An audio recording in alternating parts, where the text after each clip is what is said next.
Verwag Orania 'n besoek van die EFF. Jy is ingeskakel op Radio Orania of jy kyk na die program op die Orania Beweging se YouTube kanaal. In die afgelope ruk was daar baie bespiegelinge, baie nuus, baie vals nuus, maar ook baie dreigemente van die EFF af teen Orania. Orania moet val is 'n slogan, dis die motto wat ons soveel keer gehoor het en dit het baie verwarring veroorsaak. Intussen het ons wel bevestiging ontvang dat die EFF nie op 22 April Orania gaan besoek nie, maar wel dat die EFF 'n optog in Kimberley na die premier se kantoor gaan hou, juis met hierdie motto, met hierdie slogan, met hierdie slagspreuk van Orania moet val. En Orania het uitgereik na die EFF toe om in gesprek te tree met die EFF. Ons sê gereeld dat die grootste kritiek teen Orania word gevind of sy fondasie is gebou op onkunde. Orania het 'n afvaardiging gestuur na Kimberley om met die EFF te ontmoet en Orania se standpunt bietjie beter te verduidelik. En dis hoekom ek vandag gesels met 'n verteenwoordiger van die Orania Verteenwoordigende Raad, Karel Boshoff. In die vorige program het ek nog gesê oom Karel, nou sê ek Dr. Boshoff. So baie geluk met die graad. Okay. Wel, Dr. Boshoff, as verteenwoordiging van Orania, verteenwoordigers van Orania, wat was die doel om met die EFF te skakel in Kimberley? Frans, ja, maar miskien moet ek heel eers sê, ek luister nou fyn na jou woordkeuse en dit is nie verkeerd om te sê ons het uitgereik nie, in die sin van ons het vir hulle gesê ons sal gaan, jy weet, ons praat. Dis wat ons doen. As mense ons nie goed verstaan nie, as hulle vanweë wanbegrip, jy weet, verkeerde idees kry, ons praat. Praat is altyd beter. Uitreik kan klink of ons voetjie wou speel of gespeel het. Dit is hoegenaamd nie die geval nie. Ons het ingestap in 'n gesprek van mense wat ons vyandig gesind is, wat dit uitdruklik gesê het in mosie sonder kennisgewing in die Noord-Kaapse wetgewer, en is nogal belangrik om daarna te verwys. En met wie ons toe eintlik in 'n saaklike en ernstige gesprek getree het. Ons heel eerste stelling teenoor hulle was om te sê 'n mens kan verskil op verskillende maniere hanteer. Die verskille tussen mense, die verskille tussen Orania en die EFF byvoorbeeld. Mens kan dit hanteer op basis van die verwagting dat eintlik nie behoort te bestaan nie, dat die goeie skepper 'n fout gemaak het toe hy verskille daar gestel het, en dat ons daai fout moet regmaak as mense. Dit klink of dit die rigting is waarna hulle gedagtes gaan. Van ons kant af sê ons, verskil is 'n goeie gegewe as dit ook reg benader word. Hoe benader 'n mens dit reg? In 'n gees van erkenning en respek. En sowel erkenning as respek is iets wat wederzijds werksaam is. Dis nie eenrigting erkenning. Ons kan nie erkenning gee aan argumentsonthal by die EFF en van hulle geen erkenning ontvang nie. Die oomblik as daai wederkerigheid afbreek, dan sit jy met 'n breuk. En ons het duidelik hier met 'n breuk te doen gehad, en ons moet ongelukkig na afloop van die gesprek sê, daar's nie sprake daarvan dat daai breuk geheel is nie, want daar was geen beweging van die EFF se kant om te aanvaar dat Orania se bestaansreg buite die gesprek lê nie, en dat die werklike gesprek gaan oor hoe hierdie gegewe dele van die Suid-Afrikaanse samelewing, naamlik Orania wat 'n strewe tot selfstandigheid van sy eie het, en die EFF met sy bepaalde kenmerke, dat hulle in 'n sekere bedeling saambestaan en 'n wyse van saambestaan moet uitwerk. Dit is waaroor ons kan praat. Ons kan nie praat, ons kan mos nie praat oor of Orania bestaan of moet bestaan nie. Hy bestaan, dis 'n gegewe feit, dis wat ons vir hulle ook gesê het. 'n vreemde vorm van eenheid wat hulle aanhang. Orania sou sogenaamd, jy weet, die eenheid van Suid-Afrika bedreig. Wat 'n eenheid is dit? Wat jy tot stand bring deur die opponente of diegene wat nie daarin pas nie te verbied of tot niet te maak. Jy weet, stalinistiese eenheid. Dis skynbaar wat hulle bepleit. Met ander woorde, dis duidelik dat daar was eintlik min ruimte om ooreenkomste te bereik. Beteken nie, mense het nie mekaar gehoor en by mekaar iets geleer nie. Maar ons het gesê, verskille kan op 3, jy het 'n bietjie daaraan geraak aan die begin, onkunde. Ekskuus, ek wil net daar onderbreek, want om 'n ooreenkoms te bereik, dan moet mens tog weet wat die verskil is. En tot dusver was dit vir my moeilik om te identifiseer wat presies die EFF se verskil of se uitdaging of se probleem met Orania is? Hulle het dit 'n bietjie uitgespel. Hulle het verwys na jy weet Orania lyk na apartheid 2.1 of wat ook al. Apartheid word herontwikkel in Orania. Ons benadering was baie eenvoudig om te sê die rasselens is voor julle oog, nie voor ons nie. Ja. Julle kyk deur 'n rassebril na die werklikheid, Orania en Suid-Afrika in Hebreë, eintlik na die wêreld. Julle kyk deur 'n rassebril, ons kyk nie deur 'n rassebril nie. Maar telkens kom hulle terug daarop. Ja, dis net blank, ja, dis net dit, ja, julle kultuur is 'n rookskerm vir ras. Dis baie moeilik om iemand met 'n gesette idee te beweeg van waar hy is na waar hy nie wil wees nie. As hulle net ras wil sien, sal hulle net ras sien. Die feit dat dit nie is hoe ons dit sien nie, beweeg hulle nie noodwendig nie, maar dit plaas ons tog op 'n vaste voet. Ons is 'n kultuurgemeenskap. Ons gaan van die samehang van kulture in 'n groter wêreld uit. Ons lê ons toe op maniere om begrip tussen kulture en kultuurgroepe te vestig en daarop iets goeds te bou. En nie, jy weet, konflik en geveg nie. Maar wat ek wou sê oor die drie grondslae van verskil, om dit so te stel, jy kan verskil vanweë misverstand. En daar was misverstande en sommige misverstande is opgeklaar en sommige misverstande is nie opgeklaar nie. Maar 'n bietjie ernstiger is dat jy kan verskil oor jou perspektief. Hoe kyk jy na dieselfde saak? Jy kyk van daai kant, ek kyk van die kant en ons sien dieselfde ding, maar ons sien dit verskillend. Die kwessie van rasisme is 'n voorbeeld daarvan. As hulle net ras sien en hulle kyk na of hulle het 'n rasbril op en hulle kyk na Orania, dan sien hulle wit en swart. Ons kyk uit 'n baie meer genuanceerde kultuurbril na Suid-Afrika, na die wêreld, en ons vind daar binne vir ons 'n plek en vir ander. Dis dieselfde ding as die perspektief wat verskil. Ons het daarin begin raak. Ons het met mekaar daaroor begin praat. Ons het miskien plek aansluiting gevind, plek verskil. Maar dieper as dit, kry jy die botsing van oortuigings. Jou diepste oortuiging, jou geloof en jou beskouing van die wêreld en van mense. En die botsing van oortuigings wat in ons gesprekke teenwoordig is nog nie aangespreek nie. Ons het nog nie nader daaraan gekom om die diepste oortuigings wat duidelik weerskante van 'n groot kloof lê, te oorbrug nie. Dit sê nie dit kan nie, dit sê nie mens moet nie probeer nie, maar dis wragtig 'n lang pad waarvan ons praat. Om hierdie verskillende oortuigings bymekaar uit te kry, om die waarheid te sê, die verwagting wat hulle dan nou eintlik geskep het met hulle retoriek van konsensus en die nie bereik van konsensus, dis eintlik irrelevant. Tussen sulke verskillende partye bereik jy nie konsensus nie. Jy bereik wat mens noem 'n modus vivendi, 'n lewenswyse, 'n vergelyk in gevolge waarvan 'n mens vir mekaar sê, ons verskil nou wel, maar ons gaan dit sus of so doen. Ons gaan sake so inrig dat ons nie heeldag in mekaar se hare hoef te wees nie. Dis wat Amerika en Rusland doen, dis wat Amerika en China doen, dis wat Rusland en Israel doen, jy weet, dis wat die wêreld doen, dis wat rolspelers op die verhoog van die geskiedenis doen. Ja. As hulle werk uit, hoe gaan ons gesamentlike of gelyktydige bestaan inrig om eerder op vrede as konflik af te stuur. Nou goed, die doel van die gesprek met die EFF was duidelik nie om die optog stop te sit nie. Ek dink dit sou in elk geval voortgaan. Die EFF Wel, dit sou 'n bonus gewees het, maar ja. Ja, ek dink dit sou 'n bietjie onrealistiese verwagting gewees het, maar ek dink in 'n sekere sin was dit tog nodig om duidelikheid te skep.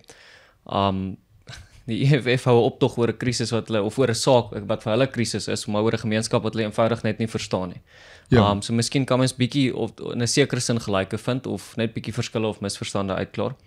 Maar ek dink wat baie mense oor wonder, en as 'n groep van Orania gaan om met 'n groep van die EFF te ontmoet, en julle sit daar rondom daai vergaderingstafel, hoe lyk die atmosfeer daar binne? Hoe groet die mense mekaar? Wat is die gevoel? Daar is nog 'n interessante punt, want 'n mens sou amper kon verwag dis soos twee boksers wat in 'n kruit klim. Ja. Die vergelyking is nie heeltemal onvanpas nie, want 'n mens staan tog teenoor mekaar en jy maak 'n stelling en jy kry 'n teenstelling en jy moet dit weer antwoord. Daar's iets van. Maar te gelykertyd is dit mense wat mekaar ontmoet. En gebeur dit in 'n beleefde gees. Ek is bly en ek is dankbaar om te kan sê.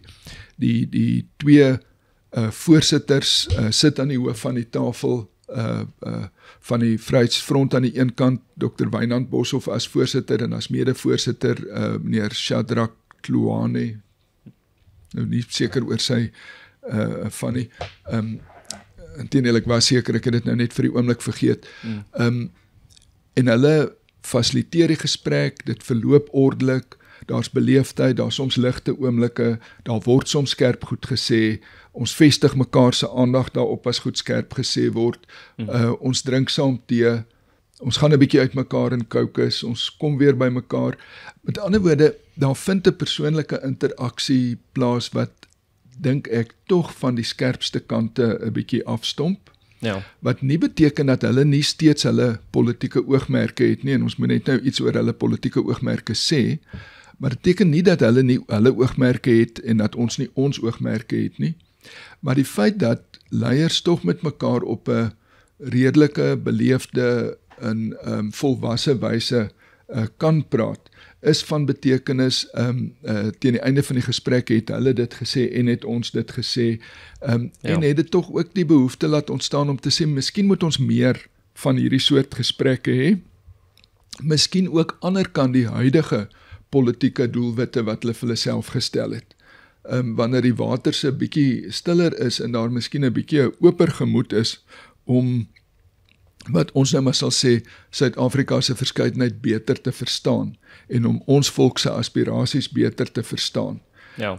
Ook te verstaan dat ons hele model van vryheid en volksstaat soos wat dit in Orania die vorm aangeneem het, juis nie bedoel was om op die spoor te staan en die trein wat aankom terug te stoot nie. Ja. Nou, jy weet, hulle kan gerus dieselfde wysheid aan die dag lê. Om nie te verwag dat hulle ons trein gaan terugstoot as hulle op die spoorlyn staan nie. Wel, ek vra hierdie vraag want die EFF is so half 'n selfverklaarde vyand van Orania. Ek het al voorheen gesê Orania maak nie vyande nie. Dit is nie waarom Orania bestaan nie. Ons kry soms. Ons kry soms vyande en dit is gereeld die geval dat ons dan moet verdedig teen hierdie politieke aanvalle of hierdie dreigemente.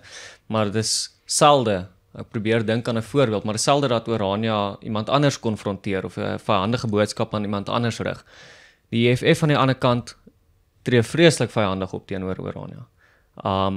En dis hoekom ek die vraag ook gevra het. Mens sal nie sien dat Orania byvoorbeeld dieselfde vyandige uitsprake teenoor die EFF in die publiek maak nie.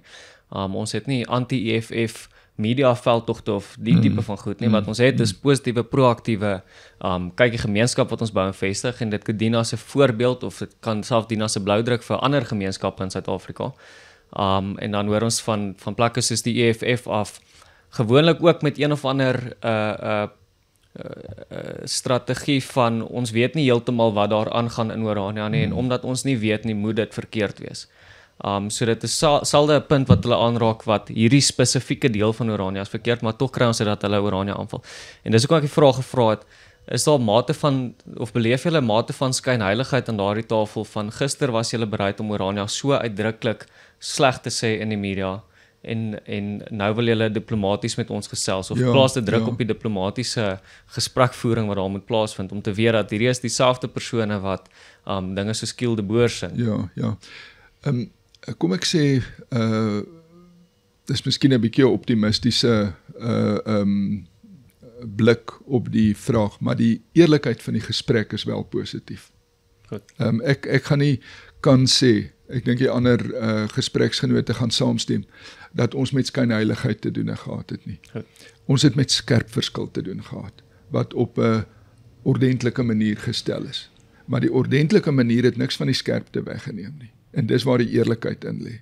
En daar's iets positief aan.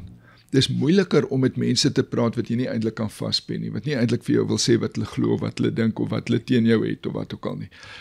Ons het dit hier uitgepak gehad, ons het dit geantwoord, ons antwoorde is nie altyd as voldoende aanvaar in hulle geleedere nie, hulle verduidelikings teenoor ons is nie altyd aanvaar nie.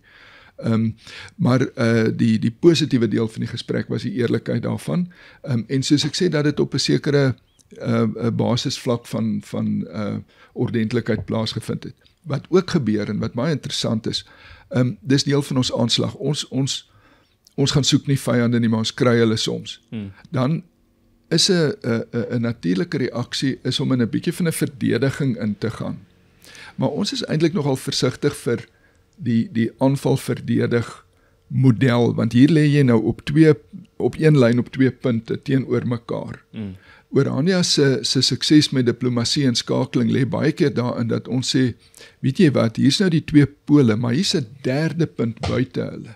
Hier's 'n derde punt van waar af ons kyk. Julle dink dis nou wit teen swart. Ja. Ons sê dis kultuur. Dis Ja. eintlik 'n derde punt. Kultuur is 'n derde punt. Hy lê nie op die spanningslyn tussen wit en swart nie. Ja. Of die feit dat ons 'n eie gemeenskap en stelsel bou, beteken ons is nie besig om te beklei oor gaan ons of gaan julle die huidige stelsel beheer nie. Ons het uitgeklim. Ons is daar buite, ons is met 'n ander stelsel besig. Nou daai derde punt is nie 'n maklike saak om tuis te bring nie. Maar 'n mens kan dit uit verskillende oogpunte wel ter sprake bring. En ek wil nou na 'n spesifieke aspek verwys. Ons het op 'n punt oor die vraag van 'n postkoloniale Suid-Afrika en Afrika gepraat. En oor die oorsprong van die soewereiniteitsgedagte wat tot die koloniale orde aanleiding gegee het en tot die sentralistiese eenheidsstaat wat Suid-Afrika is en oor wie se beheer verskillende partye nou kompeteer. Ons nie, ons klim uit, ons is op 'n derde punt. Ons het oor die vroeë oorspronge daarvan, sê nou maar 500 jaar gelede, wat die teorie ontwikkel is, wat oor die volgende 3 of wat eeue stadig uitgebrei het, daarna vinnig uitgebrei het, deur Europese moondhede koloniaal oor die wêreld uitgedra is, en wat uiteindelik met 'n staatsbedeling geëindig het, wat ons as 'n slegte geskenk aan die wêreld beskryf. Dit was eintlik Europa se slegte geskenk aan die wêreld, die tipe staatsorde waarop kolonialisme gebou was. Nou sê ons vir hulle, maar hoorie, dis die ding waarmee julle nou wil voortgaan. Moet ons nie weer dink daaroor nie, moet ons nie in die geheel, en dit maak daai tipe denkwyse, prikkel die verbeelding, dit prikkel die belangstelling, dit laat die behoefte ontstaan om verdere gesprekke te voer, om 'n bietjie dieper in te delf, en dis belangrik, want hier op die oppervlak sit ons net met konflik. Ja. Ons sal moet dieper gaan, as ons iets anders wil bewerkstellig. Dis vir my lekker om te hoor, want gepraat van op die oppervlak, direk daarna is daar 'n artikels gepubliseer. Ek het spesifiek een hier gesien van die SABC. Nou ons weet nou al, hierdie hoofstroom media platforms is eintlik nou juist die oppervlak wat ons van praat. Ja. Hier sê die opskrif dat the EFF intensifies fight to dismantle Orania after failed talks. Is dit die regte manier om hierdie gesprek dan te beskryf as 'n failed? Kyk, dis nou daar lê eintlik 2 goed. Die ene is hulle legitimeer eintlik ons skakelaksies byvoorbeeld FSA toe. Ja. Deur dit te sê, want wat moet ons doen? Moet ons, terwyl daar diegene is wat ons wil dismantle, op ons hande sit en wag en kyk wat gebeur, of moet ons so lank hulp soek en vriende soek? So hulle bring eintlik duidelik tot uitdrukking dit waarop ons reeds ook besig is om te reageer. So in 'n sin hou ek al van dat hulle dit sê. Ja. Dit toon wel aan hoe dat die SABC saam met hulle in 'n jy weet agteraf samehang opereer. Ja.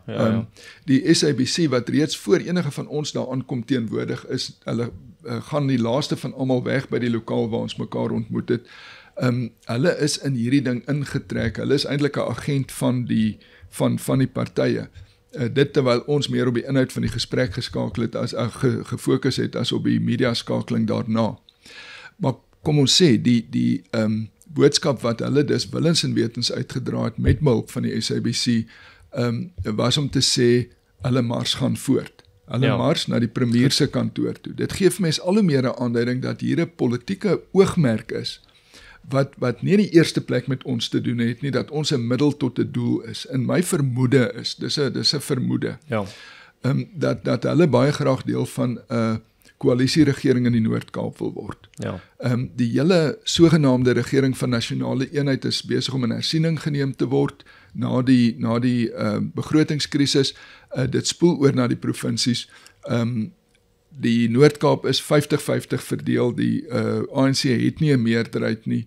Hy het waarskynlik 'n slegte vooruitsig om met die VF+ voort te gaan in 'n stemverhouding soos wat hulle gehad het, gegee hulle verbreeking van ooreenkomste, die ANC se verbreeking van ooreenkomste, en daar mag vir hulle voordeel wees, albei kante, ANC en EFF, om in 'n koalisie te gaan, en hierdie mag die, sal mense maar sê, die rituele stappe op pad na die koalisie wees. Ja. En al hierdie goed pas daarin. Mag jy die SABC daarom ter ere nadat hulle die onderhoud wat ek toe met Face the Nation gehad het onder die opskrif Orania vra nie toestemming om te bestaan nie, gepubliseer het. Daarvan het ek ook gehou. Nou gou vinnig raak so laastens aan die vermoede rondom die optog wat nou steeds voortgaan. Maar dit gaan steeds voort. Ons kan die optog verwag op 22 April in Kimberley. Ons kan verwag dat die media daar gaan wees, dat die EFF weer vreeslike lelike dinge oor Orania gaan sê en dat Orania weer opskrifte in die media gaan maak. Maar die hele optog het so skynbaar uit nêrens uitgekom. So uit die blou tyd het die optog net pos gevat en ons het destyds gespekuleer of 'n paar weke terug gespekuleer oor wat is die doel van hierdie optog. Om het nou vinnig daarin geraak. Ek wil net weet want ek het drie uitgangspunte wat ons al gewonder het oor hierdie ding. En die eerste is dat die EFF Orania gebruik, die naam Orania gebruik as 'n gonswoord om weer relevant te word. Ja. Weer 'n bietjie 'n veldtog kry, bietjie konflik opstook, bietjie opgewondenheid en entoesiasme kweek rondom 'n veldtog of 'n optog en dan is hulle weer relevant. Ander ding is, en dit is wat die meeste van ons ondersteuners raak gesien het, en na ons toe oor uitgereik het, is dat Orania werklik die groot teiken is en dat daar 'n werklike risiko is dat die EFF nou begin aktiveer rondom Orania. En dit is 'n bepaalde risiko en Orania se veiligheidsmaatreëls is ook bietjie opgeskerp om so 'n situasie te kan hanteer. En dan die derde een is die vermoede wat oom nou genoem het oor dat daar miskien 'n ander agenda is wat ons nie heeltemal seker is wat dit is nie, maar dat Orania 'n politieke speelbal is om iets anders te kan bereik. Ek wil amper sê al drie is ter sake. Ek dink hulle verhoog hulle algemene sigbaarheid en hulle het nodig om dit te doen. Ek dink daar is 'n wesenlike risiko. Orania is 'n klip in die maag van sentralistiese, sosialistiese Suid-Afrika. Ons pas nie in daai prentjie nie. En daarom mag dit altyd wees dat ons in beginsel al bedreig is na daai bedreigings wat sou mens sê vlak verhoog of verlaag afhangende van die politieke klimaat in Suid-Afrika. So ek dink nie ons moet maak of ons moet dink daar is geen wesenlike bedreiging nie. Daar is 'n wesenlike bedreiging. Ons moet paraat wees, ons moet gereed wees. Ja. En ons moet dit probeer afbestuur. Ja. En nou ja, goed, dan die derde moontlikheid, maar amper die belangrikste punt in hierdie verband wat ons ook met vir hulle gesê het en na buite toe sê is, dis nou een ding om 'n politieke party te wees, wat lewe van media belangstelling en aandag en opmarse en slagspreuke en sulke goed. Ons is 'n gemeenskap, ons is nie 'n politieke party nie. Ons hou nie 'n opmars na gaan ons huis toe nie. Hierdie is ons huis. Ja. Hierdie is ons plek, hierdie is ons gemeenskap, dis ons tuiste. En tussen hakies, daar's geen manier waarop jy vir mense kan sê, soos wat hulle ons probeer wysmaak het, julle kan 'n kultuurgroep wees, maar sonder 'n tuiste. Nee, daar's nie so 'n ding soos 'n kultuurgroep sonder 'n tuiste nie, 'n mens sonder 'n liggaam. Ons het liggame, ons het plek nodig, ons het 'n nasionale tuiste nodig, en ons kan dit nie ontsê word nie. Die enigste vraag kan wees, hoe en waar en wat en in watter verhoudings met mekaar. En daaroor is ons reeds baie meer gevorderd as enige van die gespreksgenote wat ons die afgelope jare raak geloop het. Ja, ek dink dit is ook net nou goed opgesom. Orania vra nie toestemming om te bestaan nie. Inteendeel, ons bestaan reeds en ons gaan daarmee aanhou. So baie dankie vir julle groepie wat met die EFF gaan ontmoet het. Baie dankie vir die terugvoer ook van hierdie ontmoeting af. Ons sal ons luisteraars en kykers ook op datum hou oor wat gebeur op die 22ste en Orania sal heel waarskynlik moet reageer daarop ook. Maar tot dusver kan ek sê ons het alles in ons vermoë gedoen om die ding goed te bestuur, van die morele hoëgrond af goed te bestuur. Kortliks erkenning as ek kan aan die afvaardiging. Ek self was nou daarteenwoordig as ook Dr. John Strydom, wat die voorsitter van die politieke komitee van die OVR is en wat wel elkeen het 'n waardevolle rol gespeel.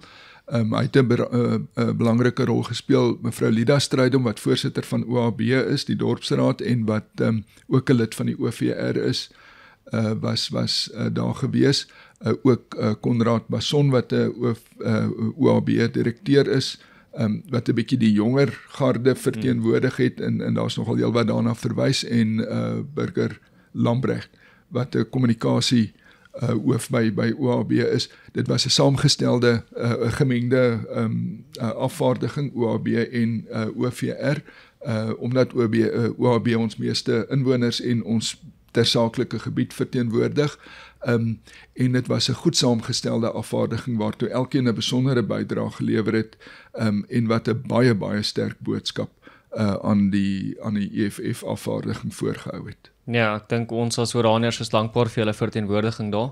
En dan het die Vryheidsfront natuurlik ook daar 'n rol gespeel as fasiliteerder. En ek gesels nou verder met Dr. Wynand Boshoff van die Vryheidsfront om te hoor watter rol die Vryheidsfront daar gespeel het.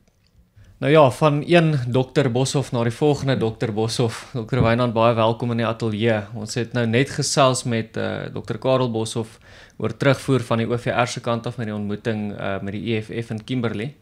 Nou, die Vryheidsfront het ook 'n pertinente rol daar gespeel. In die eerste plek welkom, en in die tweede plek, wat was die rol geweest? Baie dankie. Nee, die Vryheidsfront speel eintlik maar 'n bemiddelende rol. Ek is die Vryheidsfront se woordvoerder vir grondsake. Portefeulje is amptelik landelike ontwikkeling en grondhervorming. Met ander woorde, alles wat te doen het met die hele grondkwessie in Suid-Afrika val daaronder. Dit is so 'n bietjie tegnies, maar die onteieningswet val onder die departement van openbare werke, public works. Maar die hele beginsel van grondhervorming, en dit is die boeg waaroor die optrede teen Orania ook gegooi word, om te sê, maar die grondkwessie in Suid-Afrika moet reggestel word vanuit daardie oogpunt. Dit is hoekom ek betrokke is, dan is ek ook die provinsiale leier van die Vryheidsfront, wat 'n Noord-Kaapse kwessie presies binne my kraal bring, en dan natuurlik 'n inwoner van Orania, alhoewel ek nou nie as 'n Oranier in die parlement is nie, maar so ons het 'n bemiddelingsrol gespeel om daardie kontak te maak met die EFF in die provinsie wat hierdie saak aan hange gemaak het. Dit was duidelik uit hulle reaksie, dit was eintlik wat hulle wou hê. Hulle wou, soos hulle dit reguit sê, aandag hê. Ja, goed. En dit is wat ons vir hulle gegee het. Met ander woorde, ons staan so 'n bietjie tussenin, ek wil sê op 'n ondersteunende armlengte van Orania self af. Die Vryheidsfront is nie Orania nie, en Orania is nie Vryheidsfront nie, maar ons streef dieselfde ding na, en daarom kan ons die direkte kontak wat ons het met ander partye baie doeltreffend gebruik om hierdie soort van gesprekke te bemiddel. Ek het net nou toe ek met Dr. Karel Boshoff gesels het genoem dat hierdie ding het vir ons byna uit die bloute uit die optog teen Orania, dit is amper soos 'n party wat weer op soek is na relevantie. Julle wat nou daar in die parlement betrokke is, en die Vryheidsfront wat Orania of die beginsel van Orania aan die publiek groot ondersteuner daarvan is. Wat is julle ervaring oor die EFF se optrede teenoor Orania? Is dit iets wat eintlik maar so uit die bloute uitgeval het, of is dit iets wat mense eintlik maar kon verwag het? Ja, nee, dit het definitief nie uit die bloute gekom nie. Sedert die 2024 verkiesing het die EFF en die MK-party natuurlik hulle self baie sterk teenoor die ANC opgestel, en hulle, dit is nie die EFF en die MK, die sogenaamde Progressive Caucus, kompeteer hulle om die mees revolusionêre te wees en die mees, om dit dan maar reguit te stel, anti-blank te wees. In die proses druk hulle die ANC in 'n bepaalde rigting, en wat die ANC betref het die wind in Desember presies in die teenoorgestelde rigting begin waai, is wat dit van die verkiesing af tot in Desember gewaai het. Tot op daai stadium het dit gelyk asof die ANC se oorwig daarby is om soort van akkommodering te vind met ander partye, tradisionele teenstanders soos die DA en die Vryheidsfront. En dit is asof daar 'n strategiese besluit op daai punt geneem is om te sê, as jy nou die ANC oogpunt uitsê, ons bondgenote is eintlik maar die MK en die EFF, nie die wit mense nie. En dinge het met die ondertekening van die Bella-wet en die onteieningswet wat in Desember plaasgevind het, definitief in 'n ander rigting gegaan, en dit het die MK en EFF ook momentum gegee in hulle hele veldtog, ek wil amper sê teen enige blanke grondbesit. En Orania is iets wat eintlik elke keer aan die hare bygesleep word. Nou net vinnig terugvoer van die bemiddelaar, die Vryheidsfront wat 'n bemiddelaarsrol gespeel het tydens hierdie gesprek. Net 'n bietjie terugvoer oor die gesprek self. Wat was julle ervaring gewees? Ek sien die SABC verwys daarna aan 'n opskrif as failed talks. Wat my aangaan is dit reeds 'n sukses, juist om net te sê dat die dialoog daar is. Dat tussen die EFF wat 'n selfverklaarde vyand van Orania is, tog bereid is om oor verskille te gesels en ooreenkomste te bereik. Is dit julle ervaring gewees dat daar tog ooreenkomste bereik is?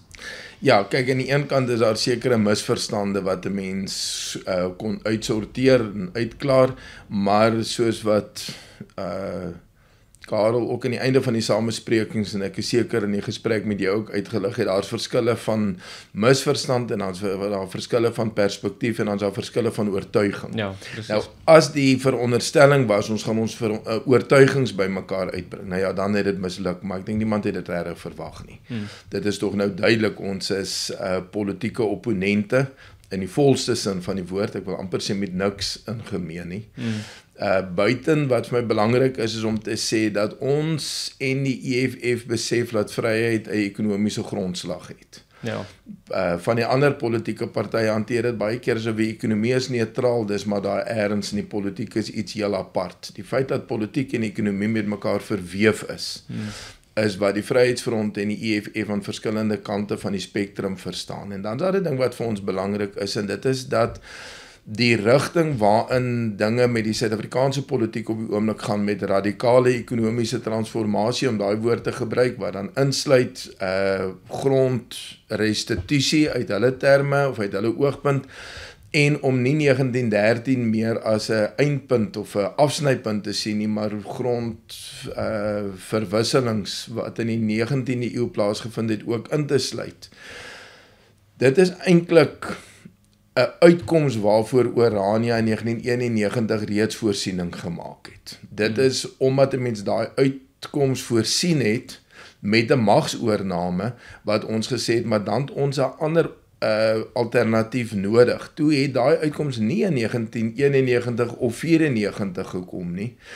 En 'n mens het van 94 tot nou toe aangegaan met 'n bestel waarin blanke Suid-Afrikaners grootliks behou het wat hulle gehad het voor 94. En dit het gemaak dat mense minder sin gesien het in die Orania oplossing en ook in die Vryheidsfront se oplossing, want die Vryheidsfront het ook tot 'n baie groot mate daai uitkoms verreken in ons politiek. Terwyl die suksesvolle skikking van 94 wat beteken het, swart mense kry die politieke mag, wit mense behou die ekonomiese vermoë wat hulle voor die tyd gehad het.